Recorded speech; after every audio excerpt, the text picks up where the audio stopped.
ஆண்டவராகிய இயேசு கிறிஸ்து மனிதர்களை மரியாதை குறைவாக பேசினாரா? பன்னி என்றும் நாய் என்றும் விரியன் பாம்பு குட்டிகளை என்றும் அழைத்தாரா? இதை குறித்து தான் இந்த நாளிலே நாம் தியானிக்கப் போகின்றோம். இந்த சம்பவத்தை தியானிக்கின்ற பொழுது எனக்கு நடந்த ஒரு சம்பவம் ஞாபகத்திற்கு வருகிறது.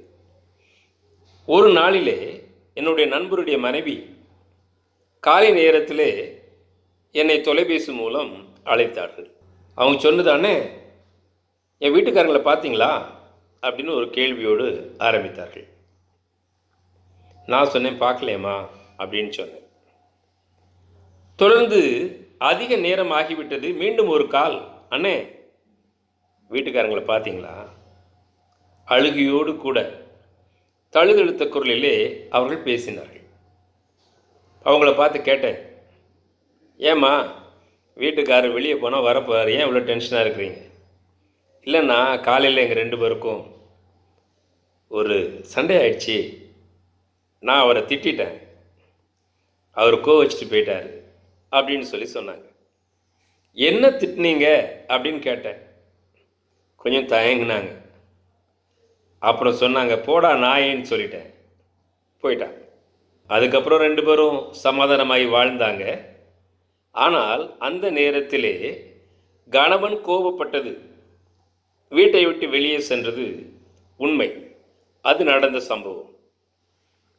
பரிசுத்த வேதாகமத்தில் பார்க்கின்ற பொழுது ஆண்டவராகிய இயேசு கிறிஸ்து தன் பிள்ளையின் சுகத்திற்காக தேடி வந்த சகோதரியை பார்த்து, பிள்ளைகளின் அப்பத்தை எடுத்து நாய்க்குட்டிகளுக்கு போடுகிறது சரியல்ல என்று சொன்னதை நாம் அறிவோம். இதே ஆண்டவராகிய இயேசு கிறிஸ்து இன்னும் அதிகமாக நாம் புரிந்து கொள்ளும் விதமாக சில காரியங்களை சொல்லியிருக்கிறார். நாம் பார்க்கலாம். மத்தேயு 7வது அதிகாரம் வசனம் 6 வாசிக்கின்றேன். பரிசுத்தமானதை நாய்களுக்கு கொடாதேயுங்கள், உங்கள் முத்துகளை பன்றிகள் முன் போடாதேயுங்கள், போட்டால் தங்கள் கால்களால் அவைகளை மிதித்து திரும்பிக் கொண்டு உங்களை பீறி போடும். பரிசுத்தமானதை நாய்களுக்கு கொடாதேயுங்கள், உங்கள் முத்துக்களை பன்றிகள் முன் போடாதேயுங்கள், போட்டால் தங்கள் கால்களால் அவைகளை மிதித்து திரும்பிக் கொண்டு உங்களை பீறி போடும். நாய்களுக்கு பரிசுத்தமானதை கொடாதிருங்கள். நாய்கள் என்று ஆண்டவர் யாரை சொல்கின்றார்? அடுத்து சொல்றாரு, பன்னிக்கு முன்னால முத்த போடாதீங்க. பன்றி என்று ஆண்டவர் யாரை சொல்கின்றார்? இப்படிப்பட்ட கேள்விகள் நமக்குள் எழுகின்றது. ஒருவேளை மனிதர்கள் என்னதான் பெரிய தவறு செஞ்சிருந்தாலும் அவங்கள போய் ஆண்டவர் இப்படி சொல்லலாமா இப்படின்னு ஒரு கேள்வி நமக்குள்ள வரத்தான் செய்யுது. காரணம், யாராவது ஒருவர் நம்மை நாய் என்று சொல்லிவிட்டால், பன்னி என்று சொல்லிவிட்டால் நம்ம கண்டிப்பாக ஒரு கோபம் வருது இயல்பு. ஆண்டவர் யாரை குறித்து இப்படியாக பேசுகின்றார்? இதைத்தான் நீ தியானம் பண்ண போகிறோம். பன்னி, நாய், அதை போன்று விரியன் பாம்பு குட்டிகளே, இப்படி ஆண்டவர் சொல்கிறத நம் பரிசுத்த வேதாகமத்திலே பார்க்கின்றோம். பாருங்க, மத்தேயு எழுதின சுவிசேஷத்தில் ஆண்டவர் இந்த காரியத்தை குறித்து மிகவும் தெளிவாக நமக்கு எழுதி வைத்திருக்கிறார். பன்னி, நாய், அதே வசனத்தில் முத்துக்கள் என்றும் வருகின்றது. எனவே இந்த நேரத்தில் நாம் பன்னினா யாரு, நாயினா யாரு அப்படிங்கிறத நம்ம தெரிஞ்சுக்கலாம். மத்தேயு 12ஆம் அதிகாரத்தை நாம் பார்க்கின்ற பொழுது ஆண்டவர் 34ஆம் வசனத்தில், விரியன் பாம்பு குட்டிகளே, நீங்கள் பொல்லாதவர்களாக இருக்க நலமானவைகளை எப்படி பேசுவீர்கள்? இருதயத்தின் நிறைவினால் வாய் பேசும். மத்தேயு 10 தான் சொன்னார், சர்ப்பத்தை போன்று வினா உள்ளவர்களும் புறாவை போன்று கபடற்றவர்களுமாயிருங்கள் என்று சொல்லி. இங்கு கோபத்தில் ஆண்டவர் சொல்றாரு, விரியன் பாம்பு குட்டிகளே, நீங்கள் பொல்லாதவர்கள். நம்மளை மட்டும் சொன்னால் பரவாயில்ல, நம்ம பெற்றோரையும் சொல்றாரு. காரணம், நாமெல்லாம் குட்டினா நம்ம பெற்றோர் கூட விரியன் பாம்புகள் தான். இப்படி ஆண்டவர் கோபமாக பேசுகிறதை பார்க்கிறோம். அதே மத்தேயு 12 பார்க்கின்ற பொழுது, நாம் பேசுகின்ற ஒவ்வொரு வீணான வார்த்தைகளுக்கும் கணக்கு ஒப்புவிக்க வேண்டும் என்று சொல்லி ஆண்டவர் சொல்லியிருக்கிறதை நாம் பார்க்கின்றோம். எனவே ஆண்டவர் நாய் என்றும் பன்றி என்றும் விரியன் பாம்பு குட்டிகள் என்றும் மனிதர்களைத்தான் அவர் சொன்னார். நாம் இன்று எப்படிப்பட்டவர்களாய் இருக்கிறோம், ஏன் இப்படிப்பட்ட வசனங்கள் சொல்லப்பட்டது என்பதை பரிசுத்த வேதாகமத்திலிருந்தே நாம் தெரிந்து கொள்ளலாம். பேதுரு அவர்கள் இதை குறித்து அழகான ஒரு விளக்கத்தை கொடுத்திருக்கிறார்கள். 2 பேதுரு 2வது அதிகாரம் வசனங்கள் 20 முதல் வாசிக்கின்றேன். கர்த்தரும் இரட்சகருமாயிருக்கிற இயேசு கிறிஸ்துவை அறிகிற அறிவினாலே உலகத்தின் அசுத்தங்களுக்கு தப்பினவர்கள் மறுபடியும் அவைகளில் சிக்கிக்கொண்டு ஜெயிக்கப்பட்டால் அவர்களுடைய பின்னிலைமை முன்னிலைமையிலும் கேடுள்ளதாயிருக்கும். அதாவது ஆண்டவராய் இயேசு கிறிஸ்துவை அறிகிற அறிவினாலே இரட்சிப்பின் அனுபவத்திற்குள் வந்தவர்கள், பரிசுத்தத்தின் அனுபவத்திற்குள் வந்தவர்கள் மீண்டும் பழைய வாழ்க்கைக்குள் சென்று விட்டால் அவர்களுடைய பின்னிலைமை முன்னிலைமையை காட்டிலும் கேடுள்ளதாயிருக்கும் என்று வேதவசனம் சொல்கின்றது.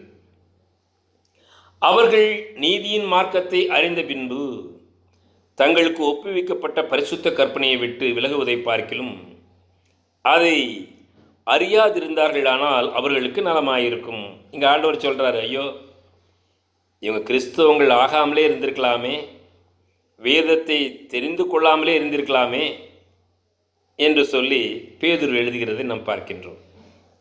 அடுத்து பாயிண்ட்டுக்கு வரார் பேதுரு. நாய் தான் கக்கினதை தின்னவும், நாய் தான் கக்கிறதை சாப்பிடும், நாய் தன் கக்கினதை சாப்பிடும் என்று சொல்லி இங்கே எழுதப்பட்டிருக்கிறது. வேண்டான்னு கக்கி போட்டாச்சு, பழைய வாழ்க்கை வேண்டான்னு விட்டாச்சு. ஆனால் மீண்டும் அதை நோக்கி நாம் செல்வோமானால், விட்டுவிட்ட பாவ பழக்கங்களை நோக்கி செல்வோமானால் தான் கக்கினதை தின்னும் நாய்களைப் போன்று நாம் இருக்கிறோம் என்று சொல்லி பேதுரு இங்கே விளக்கி இருக்கின்றார். அடுத்தபடியாக கழுவப்பட்ட பன்றி சேற்றிலே புரளவும் திரும்பினது என்று சொல்லப்பட்ட மெய்யான பழமொழியின்படியே அவர்களுக்கு சம்பவித்தது. இந்த இடத்தில் நாம் பார்க்கின்ற காரியம், பண்ணியை நல்லா கழுவி குளிப்பாட்டு வச்சாலும் பழையபடியும் அது சாக்கடைக்கு தான் புரளப் போகும். நமது வாழ்க்கையை ஆண்டவராக இயேசு கிறிஸ்துவினாலே தூய இரத்தத்தால் கழுவப்பட்டு பரிசுத்தமாக்கப்பட்ட பின்பு மீண்டும் நாம் பாவத்தை நோக்கி சென்றால் நம்மைத்தான் ஆண்டவர் பன்றி என்று சொல்கின்றார், நம்மைத்தான் ஆண்டவர் நாய் என்று சொல்கின்றார், அசுத்தம் நிறைந்தவர்கள் என்று சொல்லி. நமது வாயின் வார்த்தைகளில் விஷம் இருக்கின்ற பொழுது ஆண்டவர் நம்மை பார்த்து சொல்கின்றார், நாம் விரியன் பாம்பு குட்டிகள் என்று சொல்லி. எனவே நாம் இந்த நாளிலே இரட்சிப்பின் அனுபவத்தை பெற்றிருக்கிறோமா? அதே அனுபவத்திலே நாம் நிலைத்து இருக்கிறோமா? இரட்சிப்பு என்பது ஒரு நாள் அனுபவம் அல்ல. நமது இறுதி மூச்சு வரைக்கும் நம் விசுவாசம் ஆண்டவர் மேல் இருக்க வேண்டும், ஆண்டவருடைய வசனத்தை கை கொள்ளுவர்களாக இருக்க வேண்டும். இல்லை என்றால் ஆண்டவர் நம்மை பார்த்தும் பன்றி என்று தான் அழைப்பார், நாய் என்று தான் அழைப்பார், விரியன் பாம்பு குட்டிகளை என்று தான் அழைப்பார். இதைத்தான் இந்த நாளிலே தெரிந்து கொள்கின்றோம். அதே மத்திய 7 பன்னிக்கு முன்னால் முத்த போடாதீங்க அப்படின்னு ஆண்டவர் சொன்னார். அந்த முத்து என்பதற்கு ஆவிக்குரிய அர்த்தம் இருக்கின்றது. மத்திய 13ஆம் அதிகாரத்திலே வசனங்கள் 45, 46 நான் வாசிக்கின்றேன். மேலும் பரலோக ராஜ்யம் நல்ல முத்துக்களை தேடுகிற வியாபாரிக்கு ஒப்பாயிருக்கிறது. அவன் விலை உயர்ந்த ஒரு முத்தை கண்டு போய் தனக்குண்டான எல்லாவற்றையும் விற்று அதை கொள்ளுகிறான். பரலோக ராஜ்யம் அது முத்தை போன்று இருக்கிறது. அது விலையுயர்ந்த ஒரு முத்து என்று ஆண்டவராய் இயேசு கிறிஸ்து விளக்கம் கொடுக்கின்றார். அர்த்தம் என்ன? பன்றிகளை போன்று உலகத்தின் வாழ்விற்கு முக்கியத்துவம் கொடுத்து சரீரத்தினுடைய ஆசாபாசங்களை நிறைவேற்றுவதற்கு முக்கியத்துவம் கொடுத்து இருக்கிறவர்கள் தேவனுடைய ராஜ்யத்தை அசட்டை பண்ணுவார்கள். விலை மதிக்க முடியாத விலையுயர்ந்த முத்தாகிய பரலோக ராஜ்யத்தை ஏற்றுக்கொள்வதை பார்க்கிலும் இந்த முத்துக்காக எல்லாவற்றையும் விட்டுவிடுவதை காட்டிலும் அவர்கள் உலகத்தின் காரியங்களுக்கு தான் முக்கியத்துவம் கொடுப்பார்கள். அவர்களுக்கு விலை மதிக்கப்பட முடியாத முத்தாகிய பரலோக ராஜ்யத்தை குறித்து சிந்தனை இல்லை, கவலை இல்லை, கரிசனை இல்லை. அவர்களுடைய ஆசை முழுவதும் உலகத்தை சார்ந்ததாக இருக்கும் என்று சொல்லி நாம் பார்க்கின்றோம். எனவே தான் ஆண்டவராக இயேசு கிறிஸ்து பன்னி மாதிரி இருக்கிறவங்ககிட்ட போய், இல்லை தான் கக்குனதே சாப்பிட்ற நாய் மாதிரி இருக்கிறவங்ககிட்ட போய் முத்தாகிய பரலோக ராஜ்யத்தை நீங்கள் கொடுக்காதீங்க, முயற்சி பண்ணாதீங்க, அது வேஸ்ட். காரணம், தேவனுடைய ரட்சிப்பு என்பது முதலாவது தேவனுடைய ராஜ்யத்தை தேடுவதாக இருக்கின்றது. அதை தான் மத்தேயு 6:33 ஆண்டவர் சொல்கிறார், முதலாவது தேவனுடைய ராஜ்யத்தையும் நீதியும் தேடுங்கள், அப்பொழுது இவைகளெல்லாம் உங்களுக்கு கூட கொடுக்கப்படும் என்று சொல்லி. பிரியமானவர்களே, முத்தாகிய தேவனுடைய ராஜ்யத்தை நாம் தேடுகின்ற பொழுது நமக்கு எல்லாம் கொடுக்கப்படும். தேவனுடைய ராஜ்யத்தை நாம் அசட்டை செய்துவிட்டு உலகத்தினுடைய காரியங்களுக்கு நாம் முக்கியத்துவம் கொடுப்போம் என்றால் ஆண்டவர் சொன்ன பன்றியும் நாயும் நாமத்தான் இருப்போம்.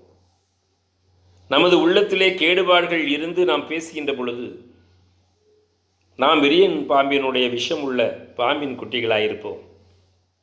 ஆண்டவர் சொன்னதில் எந்த விதமான ஒரு தவறும் இல்லை. ஆண்டவராய் இயேசு கிறிஸ்து இந்த பூமியிலே அவர் அலைந்து திரிந்து ஊழியம் செய்த நாட்களிலே ஊழியத்திற்கு வருமாறு ஆண்டவர் ஒருவனை அழைத்தார். அப்பொழுது நடந்த சம்பவம் என நாம் வாசிக்கலாம். லூக்கா 9வது அதிகாரம் வசனங்கள் 59 முதல் வாசிக்கிறேன். வேறொருவனை அவர் நோக்கி, என்னை பின்பற்றி வா என்றார். அதற்கு அவன், ஆண்டவரே, முன்பு நான் போய் என் தகப்பனை அடக்கம் பண்ண எனக்கு உத்தரவு கொடுக்க வேண்டும் என்றார். ஒரு மனுஷனை பார்த்து ஆண்டவர் கூப்பிடுறாரு. கூப்பிட்ட உடனே அவர் சொல்கிறாரு, எங்கள் அப்பா போய் அடக்கம் பண்ணிட்டு வரேன், சாவாயிடுச்சு, செய்யணும் இல்லையா, கடமை தானே. ஆனால் ஆண்டவர் தான் கூப்பிட்டதுக்கப்புறம் எதுவாக இருந்தாலும் அவரை பின்பற்ற வேண்டும். ஒருவேளை கூட்ட உடனே அந்த மனுஷன் வந்திருந்தான்னா ஆண்டவரே அவனை பார்த்து சொல்லியிருப்பார், பாப்பா போய் அடக்கம் பண்ணிட்டு வான்னு சொல்லியிருந்திருப்பார். உன் விசுவாசம் பெரிது என்று அவனை பாராட்டி இருந்திருப்பார்.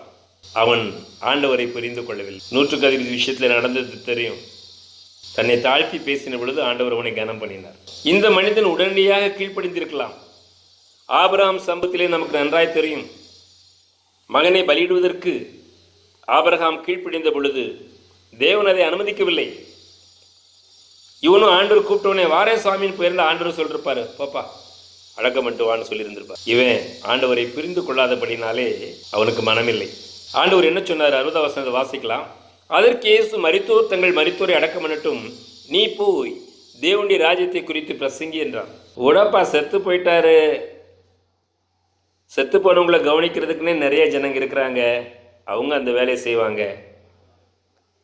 நீ என் வசனத்தை பிரசங்கி அப்படின்னு சொல்லி அவர் சொன்னார். கடினமான காரியம் அல்லவா பிரியமானவர்களே? அவன் ஒருவேளை பின்வாங்கி போயிருப்பானா? ஆண்டவர் சொல்லிட்டார், நீ என் வேலையை செய், ஊழியத்தை செய். அவன் ஊழியத்தை செய்திருப்பான் என்று சொல்லி நான் கர்த்தருக்குள் விசுவாசிக்கின்றேன். ஒருவேளை ஆண்டவரும் அவனுக்கு இறங்கி போய் அடக்கம் பண்ணிட்டு வான்னு அனுமதி கொடுத்திருந்திருக்கலாம். அதை குறித்து வேதம் இந்த இடத்துல நமக்கு எழுதி வைக்கவில்லை. ஒரு முறை ஒரு மிஷினரி தனது அனுபவத்தை சொன்னார். ஒருபுறம் ஊழிய அழைப்பு, நான் கண்டிப்பாக சென்றே ஆக வேண்டும், அடுத்த பக்கத்தில் என் தாயார் மரித்து விட்டார்கள். ஊழியத்திற்கு செல்வதா, தாயாருடைய மரண அடக்க ஆராதனையில் கலந்து கொள்வதற்கு செல்வதா என்று ஊழியர் திகைத்த பொழுது ஆண்டவர் பேசினார், நீ ஊழியத்திற்கு போய் என்று சொல்லி அதை அவர் பகிர்ந்து கொண்டார். பிரியமானவர்களே, எந்த நிலைமையிலேயும் ஆண்டவருடைய அழைப்பை நாம் புரிந்து கொண்டு கனம் பண்ணுகிறவர்களாக நாம் இருக்க வேண்டும்.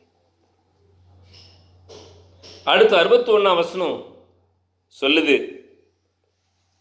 பின்பு வேறொரு நபரை நோக்கி, ஆண்டவரே உம்மை பின்பற்றுவேன், ஆனாலும் முன்பு நான் போய் வீட்டில் இருக்கிறவர்களிடத்தில் அனுப்பிவித்துக் கொண்டு வரும்படி எனக்கு உத்தரவு கொடுக்க வேண்டும் என்றான். என்னொருத்த பேசுறான், ஆண்டவரே நான் உங்களை பின்பற்றுவேன், ஆனா முதல்ல எங்கள் வீட்டில் போய் சொல்லிட்டு வந்துடுறேன், எல்லாத்தையும் செட்டில் பண்ணிட்டு வரேன். அதுக்கு ஆண்டவர் என்ன பதில் கொடுக்கிறார் பாருங்க. 62ஆம் வசனம், அதற்கு இயேசு, கலப்பையின் மேல் தன் கையை வைத்து பின்னிட்டு பார்க்கிற எவனும் தேவனுடைய ராஜ்யத்திற்கு தகுதி உள்ளவன் அல்ல என்றார். பிரியமானவர்களே, கிறிஸ்தவர்கள் முன்னோக்கி செல்பவர்களாக இருக்க வேண்டும். எந்த ஒரு காரணமும் நமக்கு பெரிய சவால் தான். ஒருவேளை செய்தி கொடுப்பது சுலபம். இப்படிப்பட்ட சவால்கள் வருகின்ற பொழுது நாம் ஆண்டவருடைய கட்டளை நிறைவேற்றுவோமா? இதுதான் முக்கியமான ஒரு காரியம்.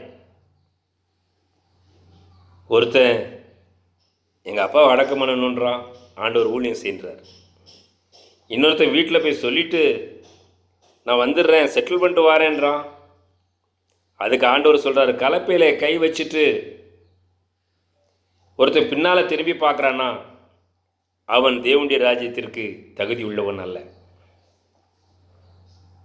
பிரியமானவர்களே, நாய் தன் கக்கினதை தின்னும். காரணம், உலகத்தை விட்டு எந்த மனிதனால் தன்னை விடுவித்து கொண்டு முழுவதும் ஆண்டவரை பின்பற்ற முடியவில்லையோ அவனை குறித்து தான் ஆண்டவர் நாய் என்று குறிப்பிட்டிருக்கிறார் என்று அறிந்து கொள்கின்றோம். தொடர்ந்து பன்றியை குறித்து பார்த்தோம். கழுவப்பட்டாலும் அது சேற்றிலே புரளுவதற்கு தான் அது விரும்பும். கிறிஸ்துவர்களாக மாறின பின்பும், வேதத்தை வாசித்த பின்பும், ருசி பார்த்த பின்பும் பழைய பாவ ஆசை வருமானால் விழுந்து விடுவோம் என்றால் நம் பன்றிகளை போன்றிருப்போம். ஆண்டவர் நம்மை அழைக்கின்ற பொழுது ஏதோ ஒரு காரணம் சொல்லி ஆண்டவர் நம்மிடம் சொல்லுவதை செய்ய தவறுவோம் என்றால் நாம் கலப்பையின் மேல் கை வைத்து பின்னிட்டு பார்க்கிறவர்கள். நாம் தேவனுடைய ராஜ்யத்திற்கு தகுதி உள்ளவர்களாக இருக்க மாட்டோம். தேவனுடைய ராஜ்யம்தான் முத்தாய் இருக்கிறது என்று சொல்லி வேத வசனத்திலே நாம் வாசித்து தெரிந்து கொண்டோம். தேவனுடைய ராஜ்யத்தை தான் நாம் முதலாவது தேட வேண்டும் என்றும் நாம் தெரிந்து கொண்டோம்.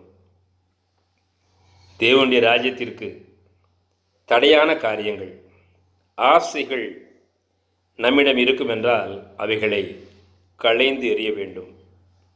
இல்லை என்றால் கண்டிப்பாக தேவனுடைய ராஜ்யத்தை சுதந்திரித்துக் கொள்ள முடியாது. பழைய ஆசைகள், பாவ ஆசைகள் மீண்டும் மீண்டும் நம்மை மேற்கொள்ளும் என்றால் நாம் தேவனுடைய ராஜ்யத்தை நம்மால் சுதந்திரித்துக் கொள்ள முடியாது. எனவே இந்த நேரத்தில் நாம் நம்மை சோதித்து பார்ப்போம். தேவன் நம்மை அழைத்து தம் தூய இரத்தத்தினாலே கழுவி தமது பிள்ளையாய் மாற்றின பின்பும் இன்னும் நமக்குள் ஏதோ ஒன்று, ஒரு பாவ ஆசை நம்மை தூண்டிக் கொண்டிருக்கும் என்றால் கண்டிப்பாக பிரியமானவர்களே, ஆண்டவர் நம்மை பிள்ளைகளே என்று அழைக்க முடியாது. மீண்டும் மீண்டும் அந்த வார்த்தைகளை சொல்வதற்கு நான் தயங்குகின்றேன். ஆனால் ஆண்டவர் நாய், பன்றி, விரியன் பாம்பு குட்டி என்று சொன்னது நமக்கு பொருத்தமாக இருக்கக்கூடாது என்று சொல்லி நான் ஆசைப்படுகின்றேன். எனவே நாம் ஜெபிப்போம். தொடர்ந்து வேத வசனங்களை தியானிப்போம். வேத வசனத்தினாலே நாம் சுத்தமாக்கப்படுவோம். இரட்சிப்பிலே நிலைத்திருப்போம். பரிசுத்தத்திலே நிலைத்திருப்போம். அப்பொழுது கர்த்தர் நம்மை பிள்ளைகளே என்று அழைப்பார். என் பிதாவினால் ஆசீர்வதிக்கப்பட்டவர்களே என்று அழைப்பார். கர்த்தர் தாமே இந்த செய்தியின்படி செய்வதற்கும் நிலைத்திருப்பதற்கும் நம் ஒவ்வொருவருக்கும் அவரது பரிசுத்த ஆவியானோர் மூலமாக உதவி செய்வாராக. ஆமேன். நாம் ஜெபிப்போம். தகப்பனே, கேட்ட சத்தியத்தின்படி நடக்க நீர் எங்களை பிள்ளைகளே என்று அழைக்க கர்த்தாவே முத ஆவியானவரை கொண்டு எங்களுக்கு உதவி செய்யும். எங்கள் விண்ணப்பங்களை கர்த்தரும் இரட்சகருமாகிய இயேசு கிறிஸ்துவின் பரிசுத்த நாமத்திலே ஜெபத்தை ஏறெடுக்கிறோம் தகப்பனே. ஆமேன். கிறிஸ்துவுக்குள் அருமையான சகோதர சகோதரிகளே, இந்த செய்தியை குறித்த மேலும் அதிகமான விவரங்களுக்கு திரையில் காணப்படும் எண்கள் மூலமாகவோ அல்லது மின்னஞ்சல் முகவரி மூலமாகவோ நீங்கள் என்னோடு கூட தொடர்பு கொள்ளலாம். கர்த்தர் தாமே நம் ஒவ்வொருவரையும் ஆசீர்வதிப்பாராக. ஆமேன்.